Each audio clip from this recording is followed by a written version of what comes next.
Hello everyone, welcome back to my channel.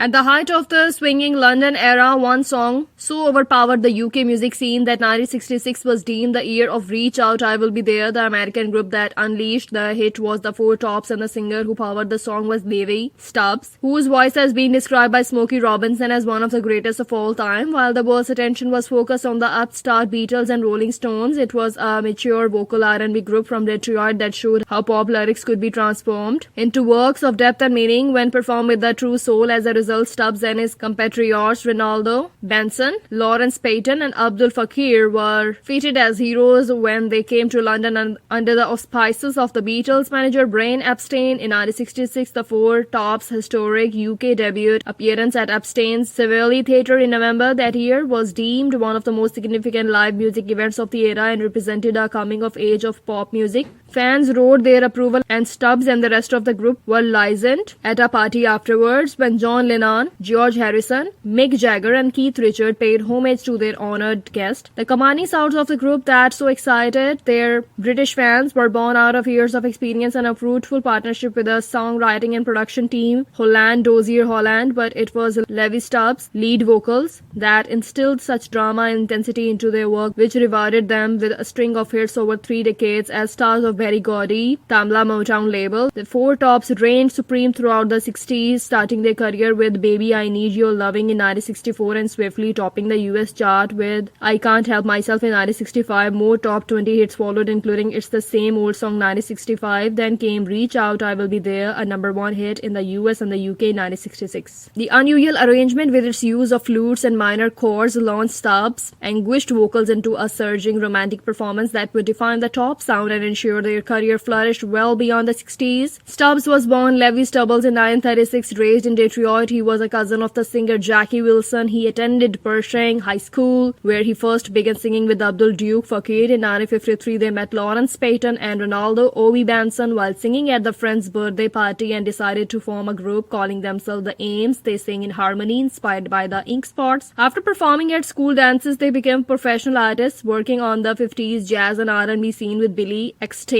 Count Basie, Betty Carter, Della Razy, Brooke Benton, and Jackie Wilson. Fakir described how the group got together when I met him in London in 1966. We have known each other particularly all our lives at school. We were in groups together. The Four Tops all started when we were at a school birthday party and the girls wanted someone to sing. We started to sing and we thought it sounded great and that we should form a regular group. We started doing cabaret dates in the neighborhood. At that time, when we were coming up, there were so many groups. Cats were oohing and ahhing on street corners. When the group eventually signed to Chess Records, Levi changed his surname to Stubbs and the group adopted the new name, the Four Tops, chosen to avoid confusion with the Amis brothers. They released their debut Chess single, Kiss Me Baby, 1956. Further singles failed to chart, but their fortunes changed when they signed to Barry Gordy's newly established Tamla Motown label in 1963. Gordy's in-house writing team Eddie and Brian Holland and Lamont Dozier provided the Four Tops with just the kind of challenging material they needed to exploit their vocal power. Their first Tamla single, Holland Dozier and Holland's Baby I Need Your Loving, leaped in number 11 in the US Billboard chart. Gordy later said, when we first heard Baby I Need Your Loving, Levi's voice exploded in the room and went straight for our hearts. We all knew it was a hit, hands down. As the sophistication of the Tops material increased, reaching its apogee with the minor chords used on Reach Out, so Stubbs' voice began to emerge as a special ingredient. While not as rough as tough as some of his fellow R&B singers, this seemed to touch an inner sensitivity and his vocal delivery reflected the kind of preaching style of gospel and church choirs. Fakir told how he and Stubbs would spend hours in the studio working up their hit records. We used the same musician all the time, like Earl Van Dyke on conga drums. The work on our records was shared between the group, the composer and producers. That's the way Tamla sets the trend. We did some writing ourselves, but never have a chance with Holland Dozier Holland writing all the time. The group followed Reach Out with Standing in the Shadows of Love 1966 and another Holland Dozier and Holland song Bernadette 1967. When their writers left Motown in 1967, the Four Tops began diversifying, using material that would include Tim Hardin's If I Were a Carpenter 1967, The Left Bank's Walk Away Rennie 1968, and Jim Webb's MacArthur Park 1971. More hits followed, including It's All in the Game 1970 and a surprise duet with the Supremes on Iggy and Tina Turner's hit River Deep Mountain High 1971. When Motown relocated from Detroit to Los Angeles, the Four Tops left the label along with several other acts. However, the group remained a tight unit without any many personal changes, and Stubbs avoided the temptation of becoming a solo artist, preferring to stay loyal to his colleagues. The Four Tops carried on working on the US cabaret scene for many years. They have two more hits in the 80s, When She Was My Girl in 1981 and in the UK Loco in Acapulco. From the film Buster starring Phil Collins in 1986, Stubbs provided the voice for Audrey 2, the man-eating plant in the musical film Little Shop of Horrors. Changing musical fashions, Meet the Four Tops never quite recaptured the success they had enjoyed in the 60s, yet they sold millions of records and continued performing for more than 4 decades. They were inducted into the Rock and Roll Hall of Fame in 1990 and the Vocal Group Hall of Fame in 1999. However, the years had begun to take their toll. Lawrence Payton died of liver cancer in 1997. At first, the group refused to replace him, performing as a trio, renamed simply the Tops. But the following year, they added an extra singer, Theo Peoples from the Temptations. In 2000, Stubbs suffered a stroke and was unable to perform again. Then in 2005, his old friend Obie Benson died of lung cancer. The singer Gladys Knight, the Four Tops' Tamla stable mate, described Levi Stubbs as an immensely talented and kind man. His voice was so emotional, crisp, and energy and an edge so many artists don't like to share, but he was very unassuming and a very humble Chris Wells. Thanks for watching. Like, share, and comment.